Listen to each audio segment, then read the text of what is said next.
Le coronavirus, toujours le coronavirus, le problème de santé mondial qui fait l'actualité depuis bientôt 2 ans. Comme vous l'aurez sûrement deviné, mesdemoiselles, mesdames, messieurs, chers amis internautes, notre sujet de ce jour est la COVID-19. Bonjour chez vous et bienvenue dans votre émission. Ici c'est ESAE. Ici c'est ESAE est une émission animée et produite par des étudiants en journalisme à ESAE. La question fondamentale à laquelle nos débatteurs vont donner leur avis est de savoir s'il faut croire aux polémiques autour de la Covid, la qualifiant d'un virus lâché exprès dans le monde, ou nous devons la prendre plus au sérieux comme la maladie la plus dangereuse de notre siècle. Je vais tout de suite vous présenter les débatteurs. Chers débatteurs, bonsoir. Bonsoir, madame. J'ai à ma droite Alessandre et Martial et à ma gauche Madjibou et Moucharaf. Alors, dites-nous, Alessandre, sur les réseaux sociaux, les moteurs de recherche, lors des débats, beaucoup traitent la COVID-19 comme étant un virus du laboratoire lâché exprès dans le monde pour réduire la population mondiale. Quelle est votre position sur la question? Stéphania, bonjour. Bonjour. Et chers amis internautes, bonjour. Il a noté qu'à ce jour, concernant la COVID, il y a déjà plus de 5 millions de morts. Plus de 5 millions de morts dues à la COVID. En plus de cela, plein de pays ont connu des crises économiques et dans d'autres plans, juste à cause de la pandémie. Parmi ces pays, les 2 pays dont on parle quand il s'agit de la théorie du complot, c'est particulièrement les États-Unis et la Chine. Les 2 pays-là n'ont pas manqué de subir des crises. Donc je ne pense pas qu'on puisse dire que c'est dû... La pandémie du corona est un complot. Merci. Moucharaf, quelle est votre position sur la question?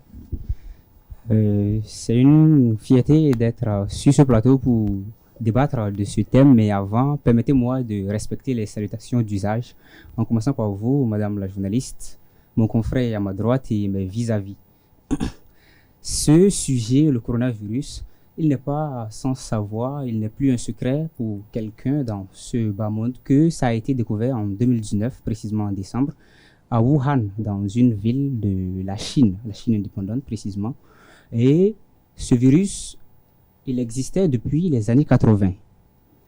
Mais sa forme SARS-CoV-2, qui aujourd'hui entraîne tout ce qui est visible et n'est pas visible, que ce soit sur le plan financier, sur le plan sanitaire, sur le plan commercial et tout ce qui va avec, a été pour moi, et je vais en arriver là à travers les preuves que j'ai ici, une production d'une industrie ou d'un laboratoire dans la ville où ça a été découvert, à Wuhan. Merci beaucoup, Moucharaf. Alors, je vais revenir vers Alessandre sur la question du complot. Pangolais, chauves-souris sont les causes avancées au début pour expliquer l'origine du virus. Tous ces rumeurs ne confirment pas la théorie du complot, selon vous? Du tout pas. Si l'on suppose d'abord qu'il y a une théorie du complot, celui ou ceux qui ont créé la maladie doivent avoir créé le vaccin. Un vaccin qui ne sera pas certifié à 80% ou je sais pas, un vaccin qui va marcher à 100%, ce qui n'est pas le cas. On n'a pas de vaccin aujourd'hui qui marche à 100% contre la COVID. Donc, pourquoi penser que ça a été créé par des personnes qui ont cherché à gérer des troubles? Déjà, tous ceux qui ignorent la maladie, l'expérience a montré que ça se retourne contre eux. Quand on prend le cas du président brésilien Jair Bolsonaro, il a tout le temps, d'après lui, critiqué la pandémie. Selon lui, ça n'existe pas. Aujourd'hui, non. En avril dernier, le Brésil était le 3e pays le plus touché par la Covid. Donc, merci beaucoup, Alessandre. Madjibou, quelle est votre position sur la question du complot? Moi, je pense que la pandémie du coronavirus est un complot. Parce que si nous retournons à l'origine, il est clair que le virus existait déjà. Donc, il a été conservé. Et sa propagation, pour moi, c'était déjà prémédité. la propagation du virus était déjà préméditée. Alors, je vais venir chez vous, Monsieur Martial. Les rivalités entre la Chine et les États-Unis et les violences observées sur Twitter, où les deux s'accusaient mutuellement d'être responsables du virus. Ne pensez-vous pas que la COVID-19 soit une sorte d'arme de guerre entre eux? Merci Stéphania.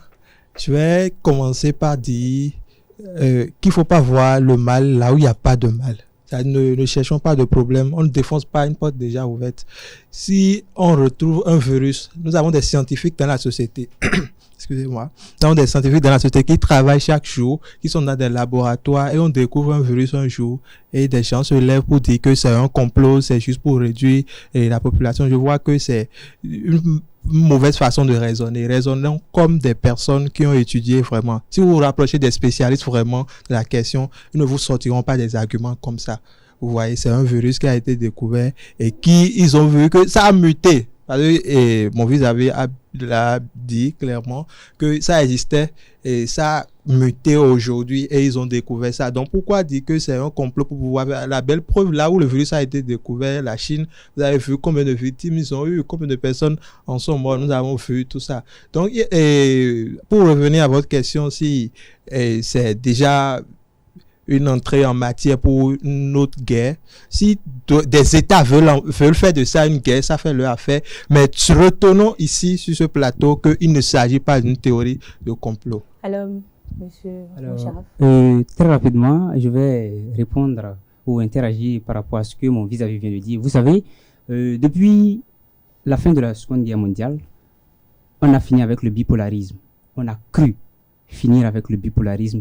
C'est-à-dire le monde était dirigé par les USA et l'URSS de l'autre côté. Mais aujourd'hui, nous avons les USA et la Chine. Nous sommes dans une forme de bipolarisme. Et c'est les relations internationales, les rapports de force. La dernière fois, en Écosse, précisément à Glasgow, dans la capitale, c'est un État des Royaumes-Unis, il y a eu la COP26. Et à cette COP26, il a été décidé qu'il faut réduire le degré de température d'1,5 pour qu'il y ait une bonne sauvegarde de l'humanité et que les autres générations puissent vivre. Mais depuis toujours que les COP sont organisées, on a toujours eu à proposer des résolutions. Mais rien n'est fait, rien n'est fait. Et les pays comme les USA, comme la Chine, ils disent nous ne pouvons pas réduire les activités de nos industries parce que ça permet de lutter contre le chômage, ça permet de croître l'économie. Alors que nous savons bien que la population actuelle produit de la chaleur. Donc, une technique où je veux en venir, c'est quoi? C'est qu'il faut trouver une formule pour réduire la population mondiale. Je ne vois clairement pas le lien, parce que quand vous parlez de réchauffement climatique et que vous parlez, et que nous savons tous, parce que vous êtes étudiants, vous étudiez, vous savez que ce sont les usines qui produisent ces gaz à effet de serre, mais vous me parlez d'individus, où est le lien? Je ne vois pas le lien. Allez au bout de ces arguments, je vous en prie. Voilà, je poursuis. Il faut trouver une formule pour réduire la population afin que les États-Unis et la Chine payent plus de quotas, payent plus d'amendes. Parce que après ces COP, ils disent nous ne pouvons pas réduire nos activités d'industrie et nous acceptons. Donc, on leur impose une part financière à payer. Et c'est eux, les deux pays-là, qui payent plus. Mais on peut déjà envisager. Et je vous lis quelque chose que j'ai en face de moi. Des documents publiés, ça a été publié par le Figaro. Tout le monde connaît le Figaro, c'est un grand journal. Allez-y. Des documents publiés par le NIH, l'Institut national de la santé américaine, confirment en partie les soupçons que les laboratoires de Wuhan auraient conduit leurs travaux au-delà de ce qu'ils avaient admis en manipulant le coronavirus financé par les USA. Vous pouvez aller le lire sur Our World in Data. Si vous ne comprenez pas anglais, ça veut dire notre monde en données. Je n'invente rien. Merci beaucoup. Vous n'inventez rien, c'est sur le net. Quelle est votre position, monsieur Badibou? Soutenez-vous votre confrère sur son point de vue? Oui, moi je soutiens totalement ce qu'il vient de dire. Et si j'allais parler, j'allais aussi dire la même chose. Aujourd'hui, il est clair que nous sommes dans un monde de concurrence. Et les USA et la Chine sont deux puissances mondiales qui sont en concurrence. Donc pour moi, c'est une stratégie mise en place pour pouvoir diminuer la population et payer moins de quotas Merci beaucoup. Alors, Tout à l'heure, Moucharaf, vous avez dit que vous n'inventez rien, c'est sur le web. Donc, c'est-à-dire que tout ce que vous trouvez sur le web, c'est juste. C'est ça? Après ça, attendez d'abord. Après ça, vous aviez parlé de querelle entre deux pays. Donc, une querelle entre deux pays dans le but de réduire la population mondiale, crée un virus qui a tué plus de 5 millions de personnes. C'est ça? Et vous êtes d'accord? Selon ce que vous dites, c'est normal. C'est pas logique, on ne peut pas créer, juste pour une querelle entre deux personnes, créer un virus qu'on sait pertinemment très dangereux et qui a tué à cette date plus de 5 millions de personnes. C'est pas logique. Tuer 5 millions de personnes, pour moi, ce sont des manipulations des médias. Si nous regardons aujourd'hui, ce n'est pas le coronavirus seul qui tue. Il y a d'autres virus, mais on ne regarde pas ça. Dire Par exemple, l'OMS... que ce n'est pas le coronavirus seul qui tue, c'est des rumeurs. Vous n'êtes pas médecin. Vous n'êtes pas médecin. Attendez, on compte les cas morts de la Covid. Et selon l'OMS même, il y a plus de 5 millions de personnes mortes à la Covid.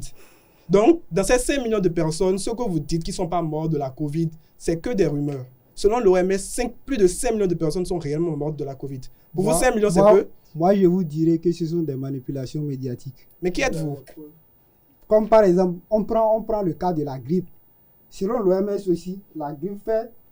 J'ai les statistiques ici. Selon l'OMS, la grippe est responsable de 290 000 à 650 000 morts par an. Et il y a aussi le VIH-Sida qui continue de tuer. Certes, certaines maladies existent. Il y a aussi des accidents tous les jours, des accidents par voiture et tout ça. Il y a le tabac qui tue aussi aujourd'hui. Najibou, nous n'allons pas nous éloigner du sujet. De ça et Najibou, nous on ne vérifie pas vraiment si c'est vraiment le coronavirus qui tue. Ce sont des manipulations des médias. Nous parlons avec des faits. Selon l'OMS, plus de 5 millions de personnes sont mortes de ça. Donc, les cas d'accident, de grippe que vous dites, ça, ce n'est pas le sujet. Donc, sortons de là. Non, très rapidement pour rebondir. Alors, nous parlons du vaccin, effectivement. Et si nous avons, à la date d'aujourd'hui, je crois, 275 millions de personnes contaminées avec plus de 5 300 000, j'ai les statistiques, plus de 5 300 000 décès. Alors, dites-moi, quelle est la plus-value des nombreuses sorties de vaccins qu'on nous envoie? Déjà, je n'ai pas encore posé ma question sur les vaccins. Vous mettez la charrue devant les bœufs. Je vous prie de revenir ici. Alors, merci pour chacune de vos interventions. Merci, Monsieur Massal. Mais nous allons continuer sur un autre volet du sujet. Alors, avec la réticence au vaccin et les effets secondaires du vaccin, le formulaire qu'il est obligatoire de remplir avant qu'on nous mette le vaccin et les antivax qui se développent, croyez-vous vraiment en l'efficacité du vaccin? Merci. Et avant même de répondre à la question, je vais encore demander quelque chose à mon vis-à-vis parce que tout à l'heure, quand je l'ai entendu dire que c'est à cause du réchauffement et qu'ils ont décidé de réduire la population, je vais lui demander la première richesse d'un pays ou bien d'une nation, c'est quoi? Ce sont les hommes. Maintenant, si on réduit aujourd'hui la population pour rien du tout parce qu'on veut réduire les tasses, qui sont ces personnes-là qui vont travailler dans ces usines-là maintenant? Et n'oubliez pas, la Chine, ce qui fait sa puissance aujourd'hui, c'est sa population. Dans quel intérêt la Chine va se décider maintenant de réduire cette population-là qui fait en réalité sa richesse? Je ne trouve pas. Maintenant, pour revenir à la question que vous avez posée, vous voyez ce formulaire qu'on vous remet. Aujourd'hui, ils sont en train de traiter, les vaccins sont encore en période d'essai, nous allons dire. Et maintenant, ça ne veut pas dire que c'est efficace à 100%. Et les risques c'est pas zéro risque. C'est pas zéro risque. Si quelqu'un, par exemple, va à l'hôpital, se fait piquer, il y en a des personnes qui ne prennent pas c'est pas trop, mais qui parfois ont des répercussions sur leurs pieds. Mais si tout le monde va se lever sur un coup de tête pour convoquer l'État et dire bon, moi j'ai pris telle chose et ça, parce qu'on sait que c'est pas réellement compatible. Donc, ce formulaire n'est rien, c'est juste pour épargner l'État de quelques procès. Précédemement, quand on nous jetait des vaccins contre la fièvre jaune, contre la tuberculose, on ne nous demandait pas de remplir un formulaire avec le coronavirus.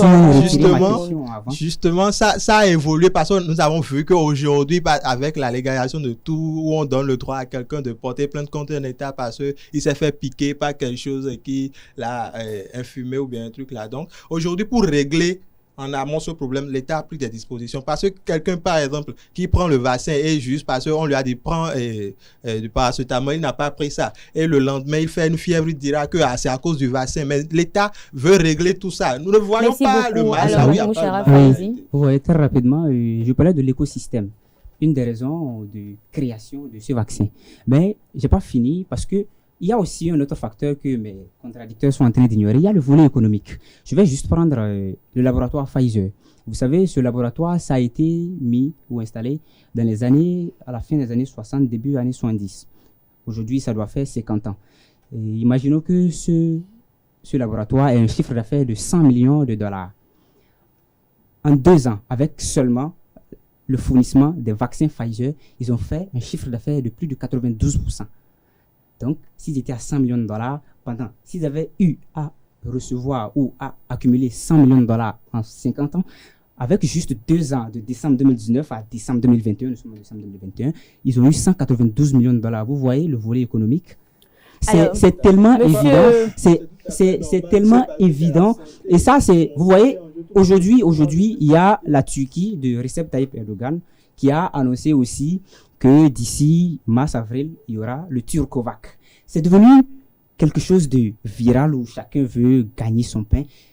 Mais quelle certitude. Voilà une des raisons qui pousse des gens, s'il vous plaît, très rapidement pour terminer, une des raisons qui pousse les gens à être réticents en la vaccination, c'est quoi? Il y a la confiance. D'abord, la confiance en l'efficacité des vaccins.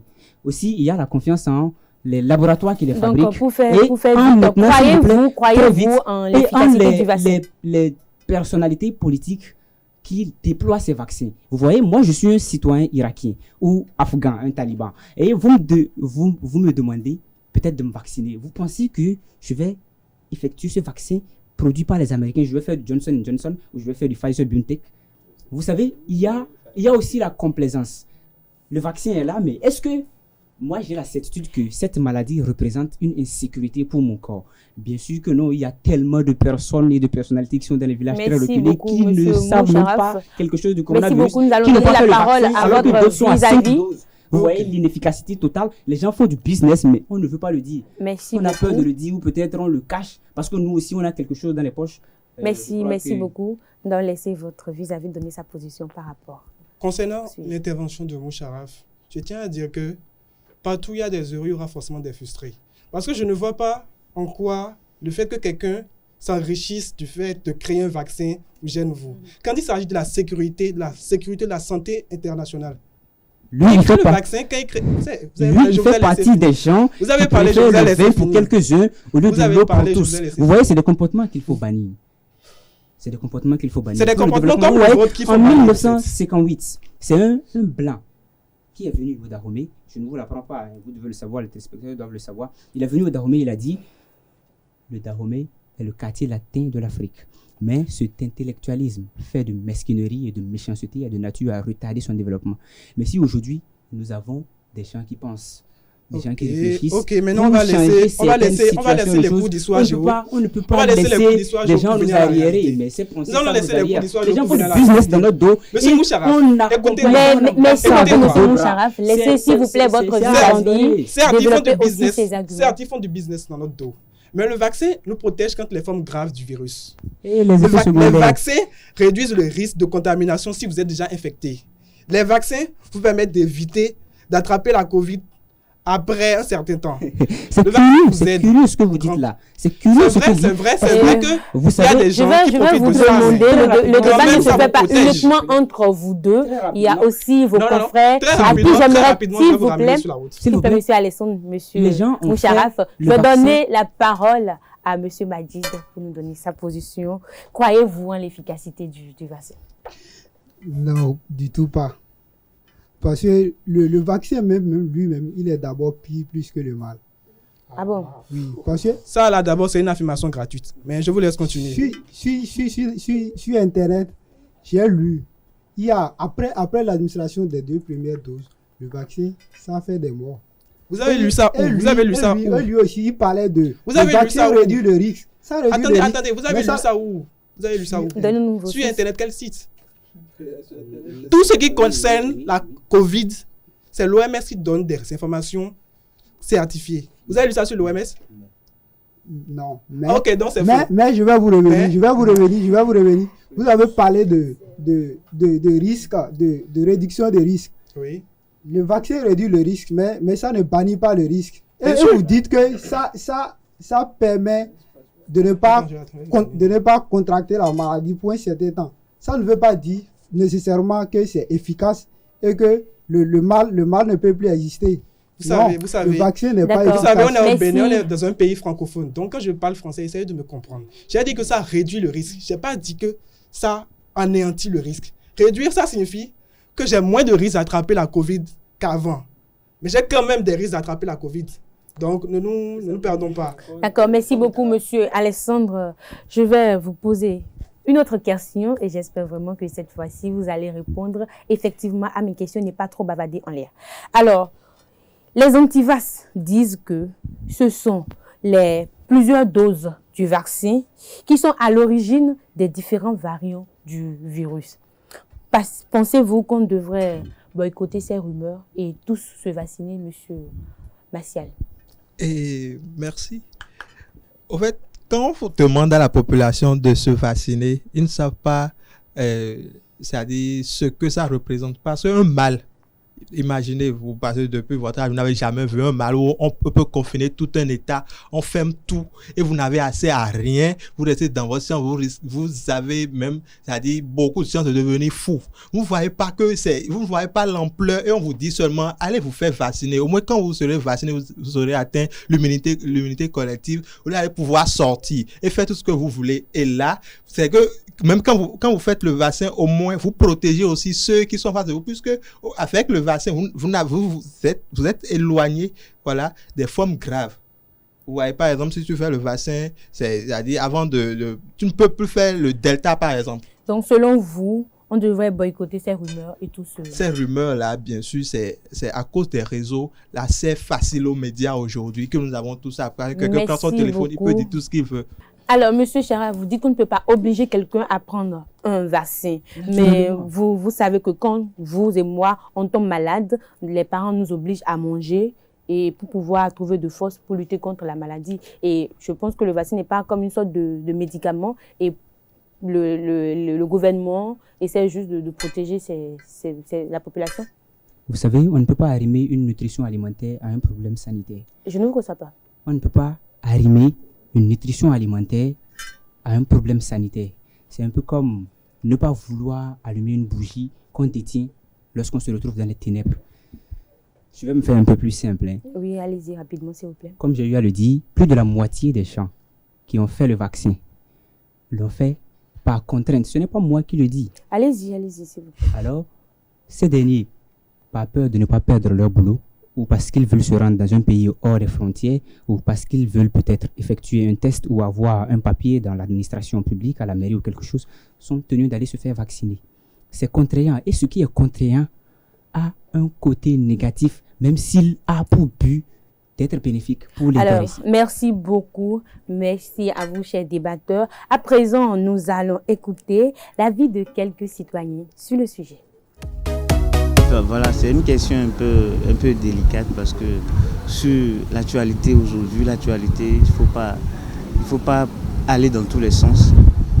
Il faut être un peu malin à travers, vu cette question, il faut être un peu malin parce que on a vu certaines maladies aujourd'hui qui ont tué, qui ont ravagé.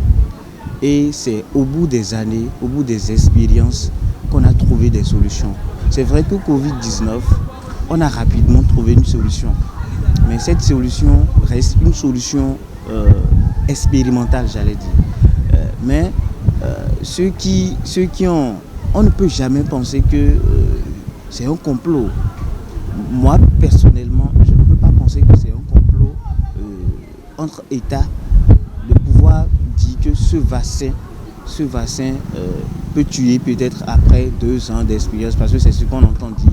2 ans d'expérience et autres là. Mais l'origine de la maladie, c'est cette origine-là qui est un complot en quelque sorte.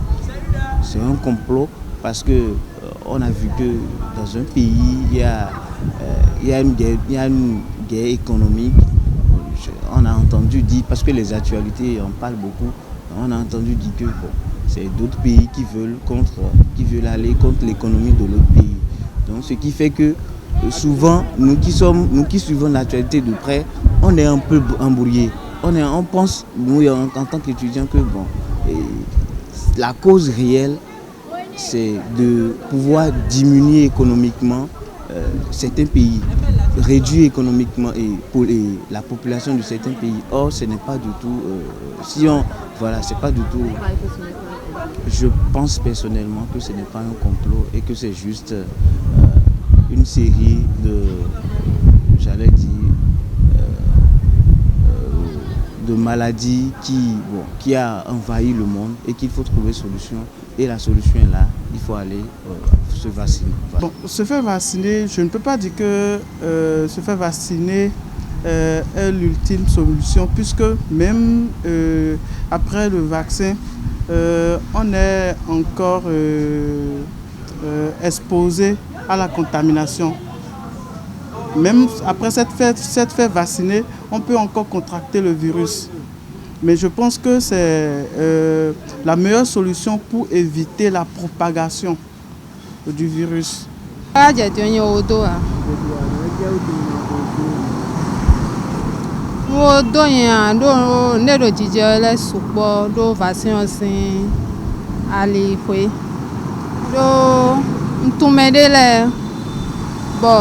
Èyí do bẹ́ẹ̀rù àzánwó àzántọ̀nbọ̀ ẹ̀kú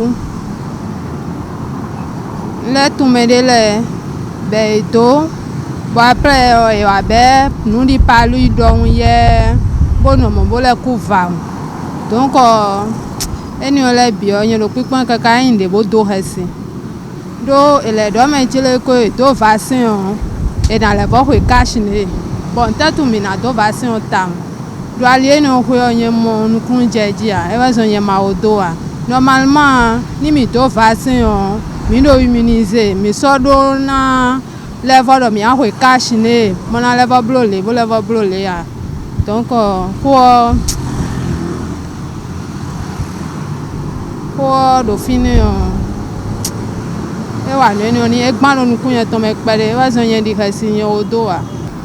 Les raisons pour lesquelles moi je ne suis pas encore vacciné, bon, j'entends plusieurs versions de ce dit vaccin dans le pays. Il y a d'autres qui disent que ce vaccin, bon, c'est pas bon, donc beaucoup de gens se font vacciner et ils meurent encore. Que beaucoup de gens, ce vaccin encore tue beaucoup de gens, ça tue beaucoup d'organes en nous et qui crée encore d'autres maladies.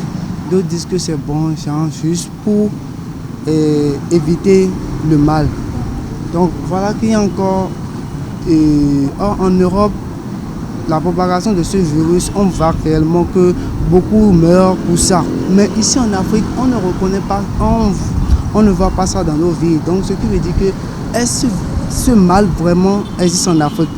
Nous avons les pays de la sous-région, donc beaucoup d'entre eux, on ne sent pas ce virus. Or, en Europe, il y a des milliers de morts par jour. Voilà, maintenant, voilà qu'il y a encore une autre maladie qui est sortie, qui est encore plus dangereuse que le coronavirus. Donc, sur ce qui fait que je ne me suis pas encore vacciné. Je me pose souvent la question, c'est vrai, si je dois aller en Europe, je dois faire ce vaccin, tout ça là. Mais vraiment, si je dois faire ça, je me pose la question où, si je devrais vraiment faire ça, je dois aller consulter mon médecin, bien faire des analyses. Si je suis en état de faire ce vaccin, si je suis en état de faire ce vaccin, alors je peux le faire. Mais dans le cas où je ne suis pas en état, puisque le vaccin aussi, tout ce qui entre dans le corps, on ne ressort pas. Moi, je me suis déjà vacciné contre cette maladie-là. Pourquoi ?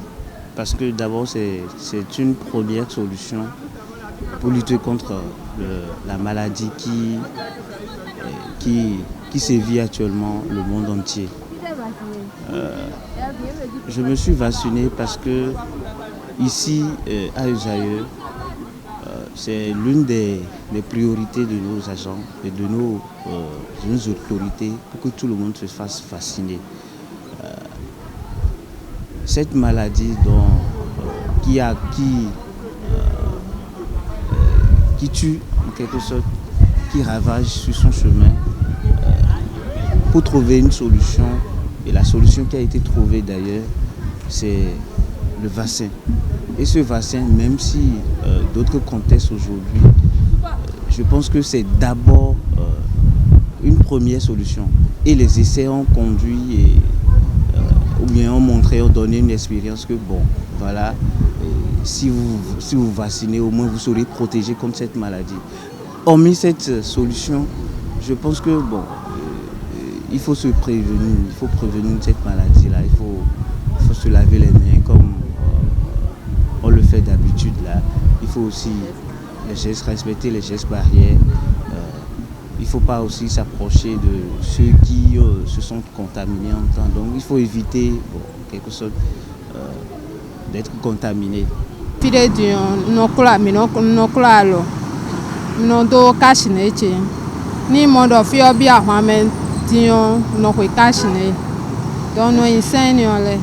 Nous ne sommes pas seuls sur ce plateau, nous sommes avec un public assez chaud à qui nous aimerions très bien donner la parole. Alors, je vais commencer par ma gauche.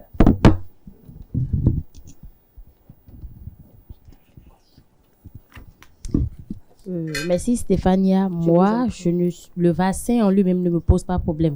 Je suis plutôt contre la politique que l'État fait pour amener la population à se faire vacciner. Qu'on dise que avant d'avoir accès au service public, il te faut forcément faire le vaccin ou avoir le pass vaccinal. Je crois que pour moi, c'est comme une contrainte. Il faut laisser la population se faire vacciner quand ils veulent. Faudrait pas que le vaccin soit contre leur gré, mais à volonté. C'est quand je veux, je me vaccine. Qu'on ne m'oblige pas. Merci beaucoup. Mademoiselle Audrey. Bon, moi, je ne suis pas contre le vaccin. D'abord, moi, je me suis même vaccinée. Et il est vrai que juste après le vaccin, j'ai senti quelques problèmes. Mais en fait, je n'ai pas eu, comme les gens le disent et critiquent, moi, je n'ai rien senti. Et mon mal est passé très rapidement. Donc, je ne suis pas contre le vaccin. Tous ceux qui disent qu'après le vaccin, ils meurent, bon, certainement, ils souffraient d'un mal. Sinon, j'allais peut-être mourir aussi. D'accord, merci beaucoup. Alors, à ma gauche, je viens vers Mademoiselle Aurel. Oui, concernant le Covid, moi, je ne suis pas contre le vaccin. Je ne suis pas contre le vaccin, je n'ai rien contre le Covid. Mais je me suis vaccinée, moi, parce que je ne veux pas contaminer cette maladie qui tue plus de 6 millions de personnes déjà à cette date. Parce que chaque jour, nous avons des décès, pas des décès pas des décès de la population, mais il y a aussi des ministres, des députés qui en meurent. Donc, je me suis vaccinée, moi, personnellement, pour ne pas contracter le virus et ne pas en donner à ceux qui sont très proches de moi. Merci beaucoup. Alors, Mademoiselle Alice, quel est votre avis sur le sujet? Merci, Madame la journaliste, de m'avoir laissé la parole. Moi, je pense que si le gouvernement met en place le vaccin, c'est pour nous aider. C'est pour éviter la propagation du corona. Donc, je pense que si quelqu'un veut, qu'il n'a qu'à se vacciner. S'il ne veut pas, tant mieux. Mais il va récolter les conséquences après. Merci beaucoup. Alors, monsieur. Ok, moi je suis farouchement contre la vaccination du Covid-19.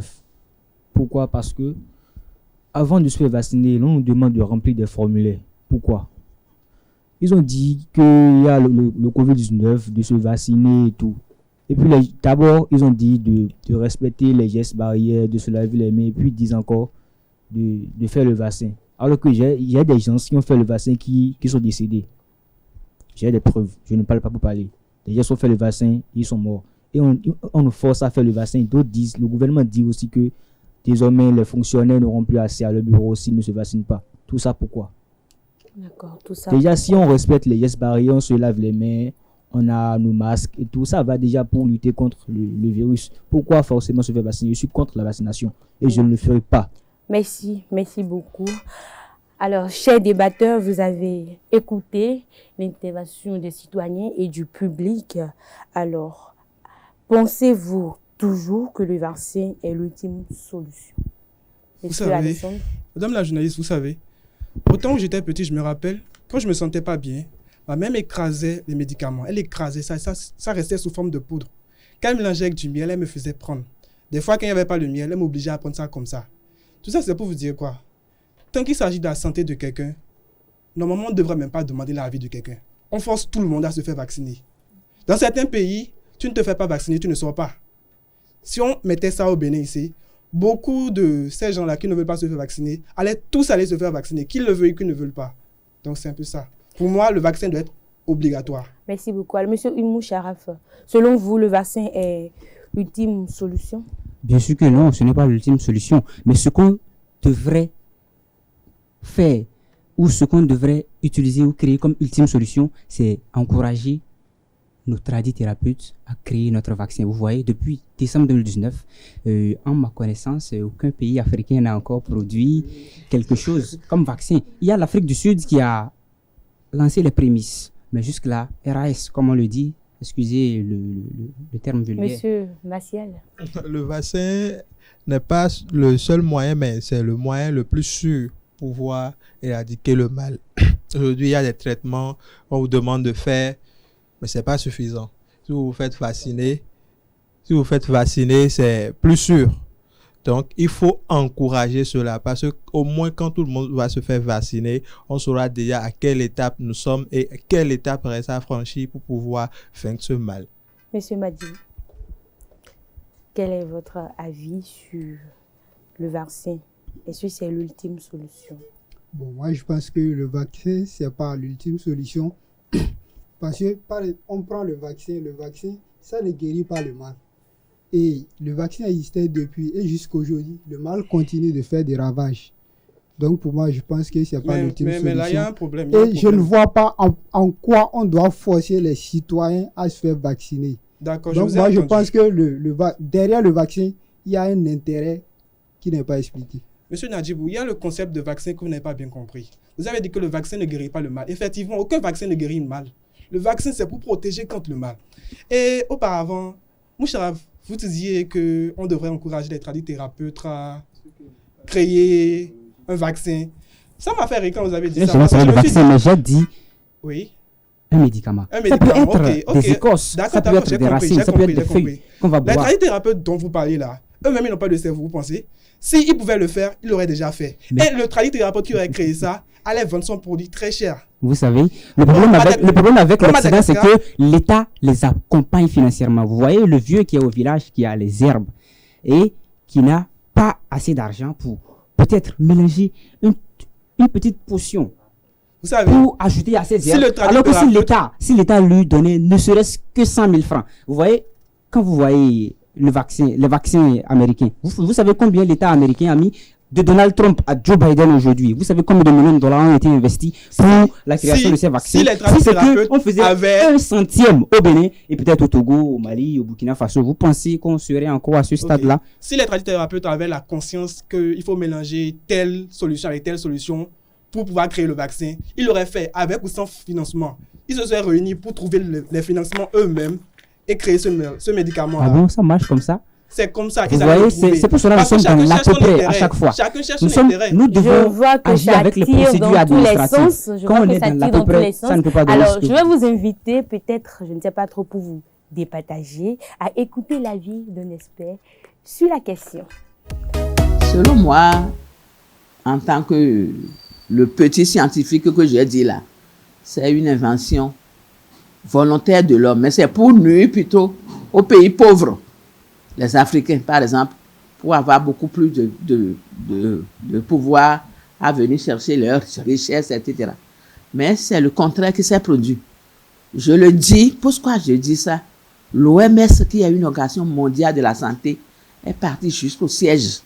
Ouvrez-moi vos portes, laissez, je vais voir. La cause est venue d'où? Qu'est-ce qui a entraîné ça? ils ont fermé. Donc ça veut dire qu'ils ont quelque chose à cacher. Et là où c'est apparu maintenant, ils sont plus en paix que les autres pays. Donc, ils ont inventé, mais ils ont leurs raisons. Lesquelles raisons? C'est ça qu'on ne connaît pas encore. Mais la raison, en voulant le faire, c'est retourner vers eux.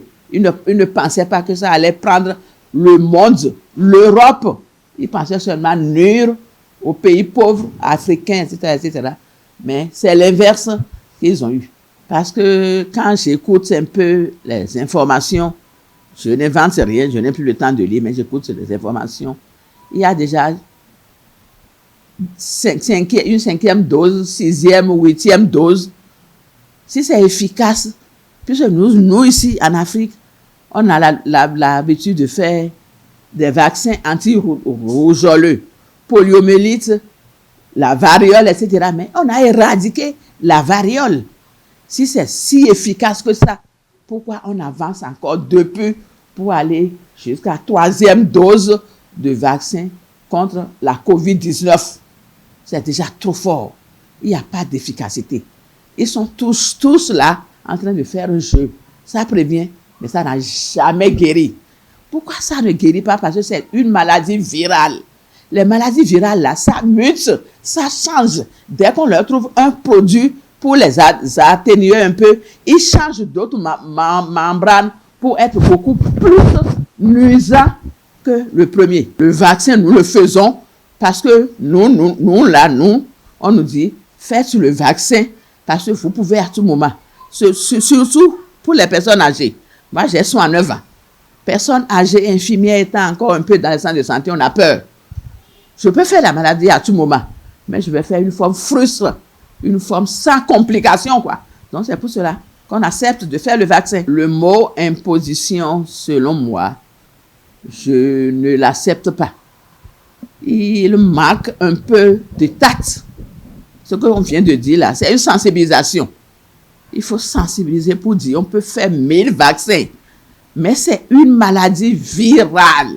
Virale là, c'est que ça se transforme à tout moment. On donne un produit, ça change de forme. On donne un produit, ça change de forme. Si on les sensibilise, il peut faire une fois, même chez nous en Afrique là. Et ce que je vois qui est très important chez nous en Afrique, nous sommes déjà habitués au vaccin. Le vaccin Covid-19 là ne peut pas nous tuer. Moi, j'ai fait rougeole, j'ai fait polio, j'ai fait... Dès la naissance, on commence par nous vacciner. Donc, nous avons déjà dans notre corps des anticorps. Les gens qui disent non, il y a une sensibilisation. Et je m'explique beaucoup. Je ne sais pas si votre école de journalisme vous l'a passé ça aux autorités, mais on a la compétence, on connaît tout, mais on ne sait pas comment il faut prendre. C'est la pédagogie, la manière de sensibiliser. Il y a une manière pédagogique qui manque à l'État béninois. L'État béninois ne peut pas imposer aux gens, ils sont libres. Il ne peut pas imposer, mais expliquez-leur le pourquoi. Quand vous êtes devant une population, par exemple au marché d'Antokpa, les gens ne respectent rien. Mais j'ai oublié de dire que ce n'est pas parce qu'on est vacciné qu'on doit négliger les gestes barrières. Cache-nez, lavage des mains et la distanciation sociale, c'est obligatoire. Parce qu'on a dit, ça ne guérit jamais. Il y a une petite prévention et tu peux faire la maladie à tout moment, mais une forme frustre. Alors, Monsieur Moucharaf, je vais vous demander votre mot de fin. Vous savez, le concept alia jecta est, utilisé par Jules César dans les années avant même la naissance de Jésus-Christ, qui disait « le sang en est jeté », moi je n'ai jamais cru en ça. On peut, rien ne se perd, rien ne se crée, tout se transforme. On peut trouver la formule pour assurer notre mieux-être. Et ça peut ne pas passer nécessairement par les aides occidentales, par les impositions, pas aides, hein, les impositions, que ce soit financières, que ce soit sanitaires, que ce soit techniques. On peut créer nous-mêmes et nous en sortir nous-mêmes. Merci beaucoup, Monsieur Moucharaf. Monsieur Alessandre. Chers téléspectateurs, je vous invite massivement à aller vous faire vacciner parce que la solution, enfin, une solution pour lutter contre le mal a déjà été créée. Donc, passez par là et protégez-vous. Merci. Monsieur Ladibou, votre mot de fin. Moi, je dirais aux téléspectateurs qui me suivent actuellement, de ne pas se sentir obligé de se vacciner. c'est pas seulement le vaccin qui est l'ultime solution pour guérir la COVID-19. Il y a les mesures barrières et aussi j'encourage les Africains eux-mêmes à aussi penser à des remèdes traditionnels pour pouvoir remédier le mal. Merci beaucoup, Monsieur Bastial. Et je dirais à mes frères de se faire vacciner afin de protéger nos parents qui sont à la maison, les jeunes, surtout de se faire vacciner afin de protéger la population. Ne pas se fier à ce que ces gens-là vendent dans les feux, soi-disant, ils n'ont aucune notion de posologie, rien de cela. L'État a mis en place des dispositions pour pouvoir nous protéger du mal et c'est le vaccin, les gestes barrières également. Voilà. Merci beaucoup et nous sommes à la fin de notre émission. Merci à tous d'être restés avec nous. Merci à l'équipe technique et bye bye.